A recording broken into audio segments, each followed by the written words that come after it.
মার্ক্সবাদ, লেনিনবাদ, পুঁজিবাদ, ধর্ম নিরপেক্ষ মতবাদের আন্দোলন করে ওরা এই জমিনে নিজেরা নারে তাকবীর আল্লাহু আকবার স্লোগান দিতে জানে না, অন্যরা দিলে এটার বিরোধিতা করে। ও সন্তান, মুসলমানের সন্তান নিজেকে দাবি করো, তোমার শরীরে মুসলমানের রক্ত প্রবাহিত কিনা সন্দেহ আছে, কথা বলে ঠিক কিনা? আমার প্রিয় ভাইয়েরা, এই মুসলমানের জীবনের সবচেয়ে বড় স্লোগান হচ্ছে নারে তাকবীর আল্লাহু আকবার। বলুন নারে তাকবীর, নারে তাকবীর। আমরা যখন পৃথিবীতে এসেছি, একজন সন্তান যখন দুনিয়াতে আসে, সেই সন্তানের কর্ণকুহরে প্রথম যে শব্দটা পৌঁছিয়ে দেওয়া হয় সেটাই হচ্ছে আল্লাহু আকবার।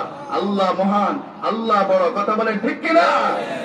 আমার প্রিয় ভাইয়েরা, তারপরে আজান যে শুরু হয়, আজানের প্রথম কথাই হচ্ছে আল্লাহ মহান, আল্লাহ বড়, ঠিক কিনা বলেন? ইকামত হয়, ইকামতের প্রথম কথা কি? আল্লাহু আকবার। জীবনের শেষ নামাজ, জানাজার নামাজের প্রথম কথা আল্লাহু আকবার। জীবনের শুরু শেষ সর্বাবস্থায় একটাই স্লোগান আল্লাহু আকবার। আল্লাহ বড়, আল্লাহর বীরত্ব, মহানত্ব, তার শ্রেষ্ঠত্ব ঘোষণা করতেই হবে, করতেই হবে, ঠিক কিনা বলে? আমার প্রিয় ভাইয়েরা, আজকে সেই স্লোগান দিতে তুমি চিন্তা করো, তোমার দলের সব পদ, প্রাথমিক পদ সহ সব পদ চলে যাবে। এই স্লোগান দেওয়া যাবে না, এই স্লোগান দেওয়া যাবে না। তুমি মুসলমানের সন্তান, এজন্য আসলে তুমি এখনো সচ্চা মুসলিম হতে পারো।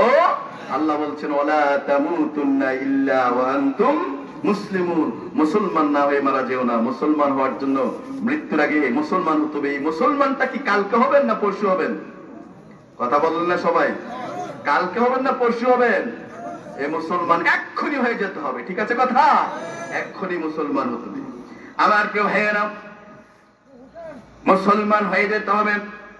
সচ্চা মুসলিম হওয়ার জন্য কোরআন থেকে অনেক মেসেজ আছে। সচ্চা মুসলিম, পাক্কা মুসলিম থাকবার জন্য অনেক মেসেজ আছে।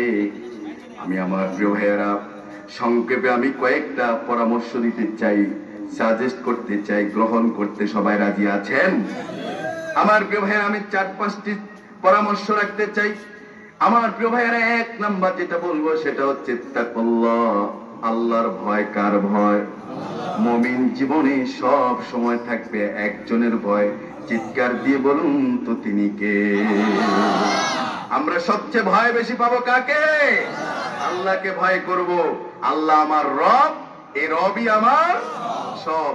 দুনিয়ার কোন শক্তিকে, কোন পরাশক্তিকে, দুনিয়ার কোন চোখ রাঙ্গানোকে আমরা ভয় করি না। আমরা আমাদের জীবনকে কোরআনের রঙের এই জমিনে ইকামতের দিনকে প্রতিষ্ঠিত করতে চাই, কথা বলে ঠিক কিনা? এই কোরআন কার কিতাব? প্রথমে বলেছি কোরআনের মধ্যে কোনো ভুল, সন্দেহ, সংশয় নাই। যদি এটা বিশ্বাস থাকে তাহলে এই কোরআন থেকে যত মেসেজ গ্রহণ করবেন মুমিন জীবনের এই দুনিয়া এবং আখিরাতের জন্য কল্যাণকর কিনা বলেন? যদি সেটাই মনে করেন তাহলে কোরআন থেকে আমাদেরকে মেসেজ গ্রহণ করতে হবে।